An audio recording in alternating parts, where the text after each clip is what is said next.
So for the last video in this little set of videos that I'm creating, I wanted to show you how to put your money to work as fast as possible.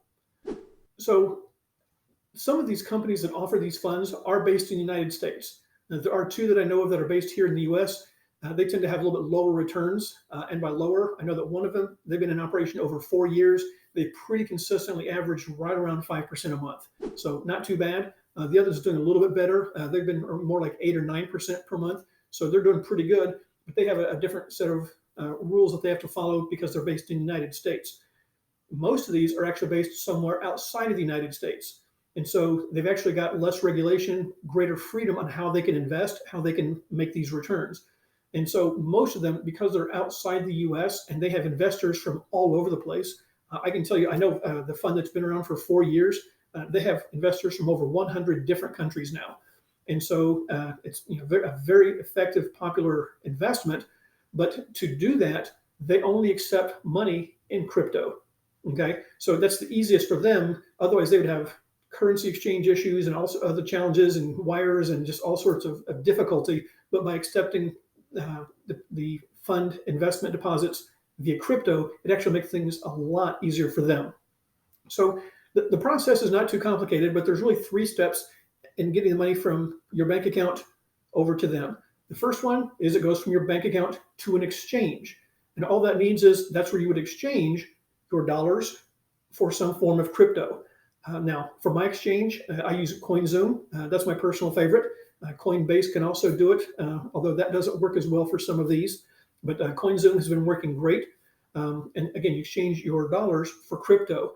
And it's usually a crypto called USDT, which literally stands for US dollar tether. It's tethered or tied to the US dollar. And so the price of USDT is usually very comparable to a dollar. And so you move it from your bank to the exchange, you exchange your dollars for USDT, and then you move it from the exchange to a wallet. Basically, that's where you spend the money. And so there's several different wallets. I know Exodus is really popular. My favorite is called MetaMask. There's several others, but once you put your crypto in that wallet, then you can spend it or send it wherever you need it to go. And so, so that's the second step is you put it in that wallet. The third step is you move that USDT from that wallet to the fund. Okay, and so that's the third step. So again, bank to exchange, exchange to wallet, wallet to fund.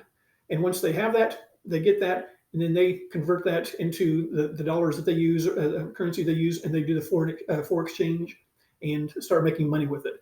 And so when you receive the gains, essentially it's the same process in reverse. Several of these companies automatically put the money back in your wallet. That's, they either do it weekly or monthly. And so when they get the gains, they just put it right back in your wallet.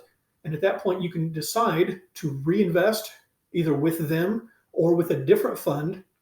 Or you can say, you know what, I'm going to pull that out. You move it from your wallet back to the exchange, convert it back to dollars, send it back to your bank. And so that's the process that pretty much all of them use. And so, again, it just follows those same steps to get there and then the same steps in reverse to get back. And one thing I wanted to clarify is you are not investing in crypto, okay? I don't like crypto personally. I think it's too volatile. It's had a good month for the last 30 days or so, but that could be short-lived. And so, again, you're not investing in crypto. And the analogy I came up with is imagine going on a vacation to Cancun, Mexico, and you see a little souvenir you want to buy. Well, let's say the person selling that souvenir only accepts pesos. Well, you have to convert your dollars to pesos. That doesn't mean you're investing in pesos and you want to hold them and you love them and that's your investment, but you want that souvenir, and the pesos is just the transition. So you convert your dollars to the pesos, then you use those pesos to buy the souvenir. Once you have that souvenir, you have no pesos. They're done, okay? And the crypto is kind of the same way here. You convert your dollars to USDT, use the USDT to invest in the fund, and you no longer have the USDT. You have a fund, okay? You have that asset that you've invested in. And so when they go to exchange it back, then you just kind of go in reverse. So don't think of this as investing in crypto. Usually I own that USDT for about 10 minutes.